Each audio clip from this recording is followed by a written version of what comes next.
আমরা আজকে সিচুয়েশনটা নিয়ে আলাপ করেছি। আমরা সবাই একমত হয়েছি যে বাংলাদেশ কষ্ট করে কোয়ালিফাইং রাউন্ডে কোয়ালিফাই করে বাংলাদেশ বিশ্বকাপে টি-20 বিশ্বকাপে খেলার যোগ্যতা অর্জন করেছে।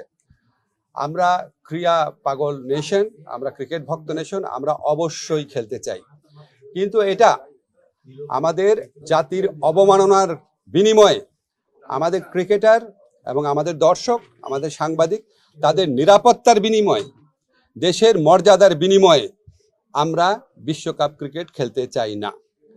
আজকে আমরা আইসিসি থেকে যে চিঠিটা পেয়েছি, সেই চিঠিতে পড়ে আমাদের কাছে মনে হয়েছে ভারতে যে প্রচণ্ড একটা নিরাপত্তা ইস্যু তৈরি হয়েছে বাংলাদেশি ক্রিকেটারদের জন্য, সেটা তারা রিয়ালাইজ করতে সক্ষম হয় নাই। এতদিন ধরে আসিফ নজরুলের বালা একদিন কথা কইছে যে দিকে যাবো যাক প্রয়োজনে ভারতে যাইতে না, তো যেতেন প্রয়োজনে বিশ্বকাপ বাংলাদেশ খেলতো না।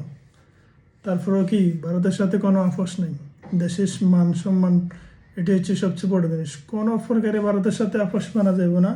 প্রয়োজনে বাংলাদেশে বিশ্বকাপ খেলতো না, তারপরে ভারতে যাওয়া হবে না বাংলাদেশে।